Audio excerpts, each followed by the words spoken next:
வணக்கம் நேயர்களே, விஷன் 9 டிவிக்காக நான் உங்கள் லக்ஷ்மி நாராயணன். இப்போ நம்ம பார்க்க போகிறது வார ராசி பலனை எப்போதுமே சொல்கிறதாங்க. ஸோ லக்னத்துக்கு பாருங்கள், ராசிக்கு பார்ப்பதை விட லக்னத்தை பார்க்குறது ரொம்ப ரொம்ப பர்ஃபெக்டாக இருக்கும். உதாரணமாக ஒரு மகர லக்னம் விருச்சிக ராசினா விருச்சிக ராசிக்கான பலன்களை பார்க்குறது, ஒரு மகர ராசிக்கான பலன்களை பார்க்குறது ரொம்ப ரொம்ப சிறப்பு. ஃபஸ்ட்டு பொது பலன்கள் வரும். ஸோ அதுக்கப்புறம் பார்த்தீங்கன்னா தசாபுத்தி பலன் வரும். ஸோ உங்களோட என்ன தசாபுத்தி அந்தரங்களுக்குதோ அதை வந்து மிங்கிள் பண்ணி பாருங்கள், ரொம்ப பர்ஃபெக்டாக வரும். Video 2 tip of the week இருக்குது, மறக்காமல் பாருங்கள். கடகராசி. ஸோ கடகராசிக்கு வந்து பார்த்தீங்கன்னா உங்களோட ராசி அதிபதி பார்த்தோம்னா உங்களுக்கு வந்து 4 இருக்க. ஸோ 4 இருக்கும்போது நல்ல விஷயங்களை கொண்டு வந்துடுவார். அதுக்கப்புறம் 5க்கு போகும்போதும் நல்ல ஒரு விஷயங்கள், வேலை சம்பந்தமான விஷயங்களும் நல்ல ஏற்றங்கள் நல்ல மாற்றங்கள் வருவதற்கான வாய்ப்புலாம் ரொம்ப சிறப்பாக இருக்குது. ஸோ இதில் வந்து பார்த்தோம்னா உங்களுக்கு வந்து இந்த விஷயங்களை வந்து உங்களது ராசி அதிபதி வந்து 2 நாளைக்கு ஒரு அடி வந்து அப்படி மாறிக்கிட்டே இருக்கனால ஒன்றும் பெரிய மாற்றம், எந்த பிரச்சனையும் ஒரு 2 நாளில் சரியாயிடும். ஸோ அதுதான் ஒரு பெரிய ப்ளஸ். அதே மாதிரி உங்களுக்கு 2ஆம் அதிபதி. ஸோ 2ஆம் அதிபதி 12ல் இருக்கும்போது குடும்பத்திற்காக நிறைய செலவு பண்ணுற மாதிரியான விஷயங்கள் நிறைய வரும். ஸோ அது வந்து ஒன்றுமே பண்ண முடியாது. ஒரு சின்ன விஷயத்துக்கும் கொஞ்சம் செலவு பண்ணி கொஞ்சம் அலைச்சல்கள் ஜாஸ்தி இருக்கிறதுக்கான வாய்ப்புகள் இருக்கும். ஸோ அது ஒரு விஷயங்கள். 3ஆம் அதிபதி 12ல் இருக்கும் நிறைய பிரயாணங்கள் மேற்கொள்வதற்கான வாய்ப்பு, புதிய வாய்ப்புகள், புதிய ஒரு அச்சீவ்மெண்ட்டுக்காக வந்து நம்ம வந்து ஒரு நிறைய உழைக்கக்கூடிய ஒரு விஷயமாக இருக்குங்க. ஸோ 4ஆம் அதிபதி 12ல். ஸோ 4ஆம் அதிபதி 12 வீடு பராமரிப்பு வேலைகள், வண்டி வாகனங்கள், செலவுகள் இதெல்லாம் வந்து சின்னதாக இருக்கிறதுக்கான வாய்ப்பு. பட் அது செவ்வாயுடைய சாரத்தில் இருக்கும்போது இந்த மாதிரி விஷயங்கள் வரும்போது கொஞ்சம் இந்த பிரயாணங்கள், ஸோ நிறைய பிரயாணங்கள் மேற்கொள்வது, குழந்தைகள் சம்பந்தமான விஷயங்களுக்காக நிறைய செலவு பண்ணுறமான விஷயங்களை கண்டிப்பாக ஏற்படுத்தும். ஸோ இதில் வந்து பார்த்திங்கன்னா உங்களுக்கு வந்து அந்த 5ஆம் அதிபதியான செவ்வாய், 5ஆம் அதிபதி செவ்வாய் வந்து உங்களுக்கு வந்து ஒரு 10ல் இருக்கும்போது என்ன மாதிரி விஷயங்கள் நடக்கும் அப்படின்போது, 10ல் வந்து இப்போ செவ்வாய் வந்து 5-10 மணி கொஞ்சம் தொழில் ரொம்ப ஜாக்கிரதையாக இருக்கணும். ஏன்னா வந்து அதனால் வந்து இது நட்சத்திர சாரம் 12ல் சம்மந்தப்படும் போது ஏதோ ரொம்ப பெருசாக எக்ஸ்பெக்ட் பண்ணிவிட்டு அதில் வந்து மாட்டிக்கிற மாதிரி விஷயங்கள் இருக்குன்னா கொஞ்சம் ஜாக்கிரதையாக இருக்கும். குழந்தைகளோட விஷயங்களையும் பார்த்திங்கன்னா நிறைய செலவுகள் வந்து ஆகிற மாதிரி விஷயங்கள் நிறைய இருக்கும். ஸோ கொஞ்சம் பார்த்து செலவு பண்ணோம். 6ஆம் அதிபதி குரு. ஸோ 6ஆம் அதிபதி குரு வந்து உங்களுக்கு வந்து 11ல் இருக்கும் நல்ல லாபங்கள், நல்ல ஏற்றங்கள் வருவதற்கான வாய்ப்பு ரொம்ப சிறப்பாகிறது. ஸோ பெரிய வெற்றிகள் வருவதற்கான வாய்ப்பும் ரொம்ப நல்லா இருக்குங்க. வேலையில் வந்து நல்ல ஏற்றங்கள், நல்ல லாபங்கள், நல்ல ஒரு ரொட்டேஷன்ஸும் ரொம்ப நல்லாயிருக்கும். ஸோ உங்களது 7ஆம் அதிபதியான சனி வந்து 8ல் இருக்கும்போது கொஞ்சம் சின்ன டென்ஷன்ஸ் இருந்தாலும் பட் அது ஒரு விபரீத ராஜயோகமாக இருக்கிறனால நினச்ச விஷயங்கள்லாம் வந்து மனவளம் நடந்து ஒரு பெரிய வெற்றியை கொடுப்பதற்கான இப்போ ரொம்ப நல்லா இருக்குது. எதுவும் வந்துன்னா கடகலகணத்தில் வந்து யாருக்கெல்லாம் சனி தசா புத்தி அந்த நடக்குதோ அவங்களுக்குலாம் வந்து ஒரு பெரிய வாய்ப்பு, பெரிய வெற்றிகள் உங்களுக்கு வரும். ஸோ இது வராத கடன் வருவதற்கான வாய்ப்புகள், திடீர்னு ஒரு சின்னதாக லாட்டரி டிக்கெட் வாங்கிக்கோங்க, அந்த லாட்டரி டிக்கெட்டில் திடீர் அதிர்ஷ்டங்கள் வருவதற்கான வாய்ப்பு ரொம்ப சிறப்பாக இருக்குங்க. ஸோ நல்ல விஷயம் தான். 8ஆம் அதிபதி. ஸோ 8ஆம் அதிபதியாகவும் வந்து சனி இருக்கும்போது அது விபரீத ராஜயோகம் இருக்கிறனால உங்களுக்கு ஒரு பெரிய ஒர்க் அவுட் தான். ஏன்னா வந்து சனி வந்து குருடைய சாரத்திலேருந்து 11ல் இருக்கும்போது அந்த வெற்றிகளையும் லக்கையும் கொடுக்குது. ஸோ நல்லா யூட்டிலைஸ் பண்ணிக்கிங்க. 9ஆம் அதிபதி. ஸோ 9ஆம் அதிபதியான குரு வந்து பார்த்திங்கன்னா உங்களுக்கு 11ல் இருக்கும்போது தந்தை சார்ந்த விஷயங்கள், நல்ல லாபங்கள், நல்ல ஏற்றங்கள் வருவதற்கான வாய்ப்புகள். அது மட்டும் இல்லாமல் பார்த்திங்கன்னா அது 11ல் இருக்கும்போது வெளிநாட்டில் இருக்கும் பெரும் பணம் வருவதற்கான வாய்ப்புகள், நல்ல லாபங்கள் வருவதற்கான வாய்ப்புகள் ரொம்ப சிறப்பாக இருக்குங்க. ஸோ 10. ஸோ 10ஆம் அதிபதி செவ்வாய் வந்து ஆட்சி பலத்தோடு இருந்தாலும் அவர் 5ஆம் அதிபதியாக இருக்கும்போது கொஞ்சம் ஜாகிரதையாக இருக்கணும். ஏன்னா வந்து கொஞ்சம் தொழிலில் வந்து அந்த 10ஆம் இடங்கள் வந்து 5க்கு 8 வரனால தேவையில்லாத ஒரு சின்ன ஸ்ட்ரெஸ் வந்து போகிறதுக்கான வாய்ப்புகளும் கொஞ்சம் கவனமாக இருக்கணும். கொஞ்சம் அலைச்சல் தொழிலில் இருக்கிறதுக்கான வாய்ப்புகளும் நிறைய இருக்குது.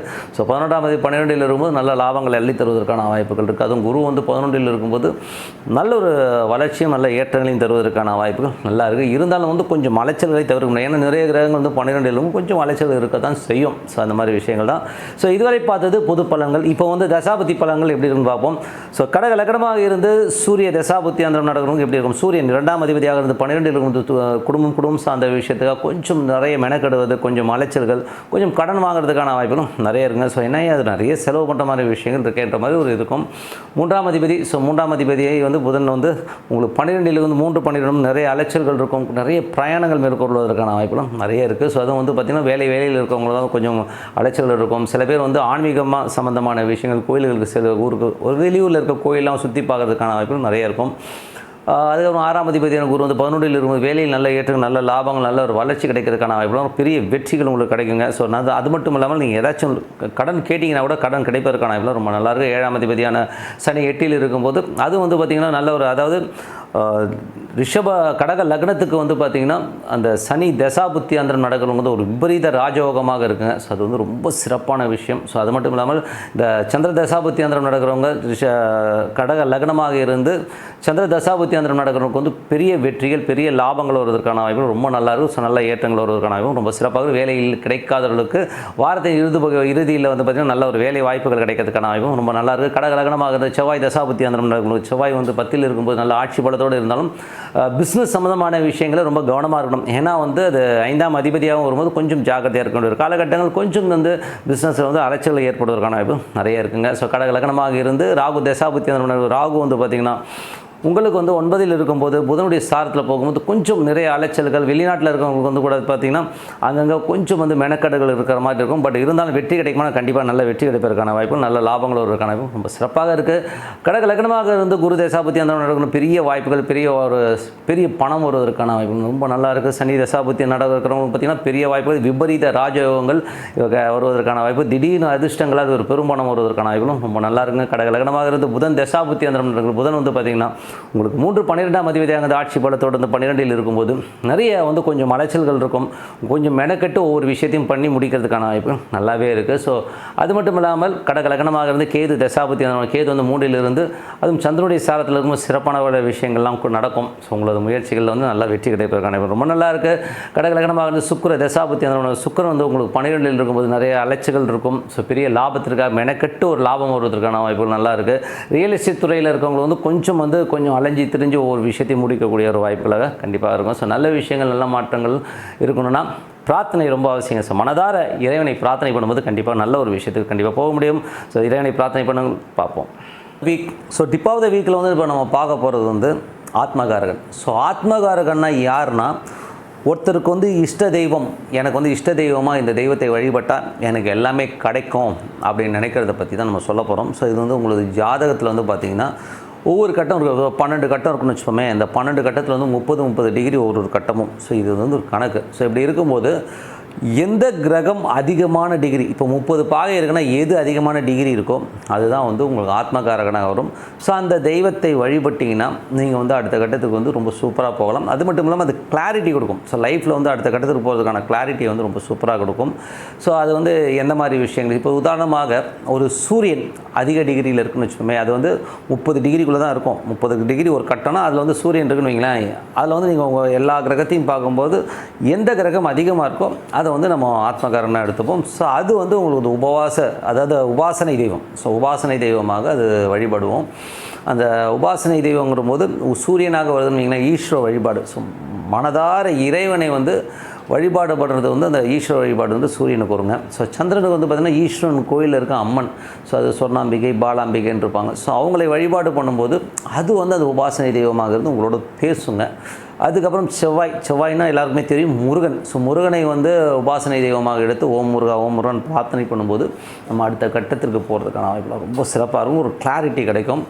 அதுக்கப்புறம் பார்த்திங்கன்னா உங்களுக்கு வந்து ராகு. ஸோ என்றைக்குமே வந்து ராகுன்னும் போதே காளி. ஸோ காளி நல்ல ஒரு உக்கிரமான ஒரு காளி தெய்வத்தை வழிபாடு பண்ணும்போது அந்த ராகுங்கிறது வந்து ரொம்ப சூப்பராக இருக்கும். ஒரு உதாரணத்துக்கு சொன்னால் ஒரு வக்கரகாளியை வணங்குறீங்கன்னு விஷயம், ஓம் வக்கரகாளின்னு சொல்லும்போது அது வந்து உங்களை வந்து ஒரு பெரிய லெவலில் உங்களுக்கு கிளாரிட்டி கொடுக்கும். ரொம்ப சிறப்பான பலன்களை கொடுக்குங்க.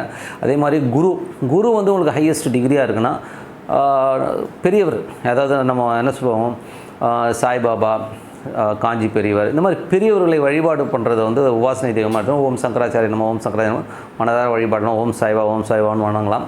ஸோ அந்த மாதிரி வணங்கும்போது அது வந்து உங்களுக்கு நல்ல கிளாரிட்டியும் ரொம்ப சூப்பராக இருக்கும். அது சிறப்பான பலன். அதே மாதிரி சனியும் போதே என்ன ஆகும்னா, உங்களுக்கு வந்து ஒரு சனி வந்து ஹையஸ்ட் டிகிரியாக இருக்குன்னா உங்களுக்கு குலதெய்வத்தை வழிபாடு பண்ணுறது ரொம்ப ரொம்ப சிறப்புங்க. அந்த குலதெய்வம் வந்து பார்த்திங்கன்னா அடுத்த லெவலுக்கு கண்டிப்பாக கொண்டு போகும். எனக்கு குலதெய்வமே தெரியாதுங்க அப்படின்னு ஹரிஹரசுதன் ஐயப்பனை நீங்கள் வணங்குனீங்கன்னா உங்களுக்கு குலதெய்வத்தோட ஹெட் குவார்ட்டரே அவர் தான்.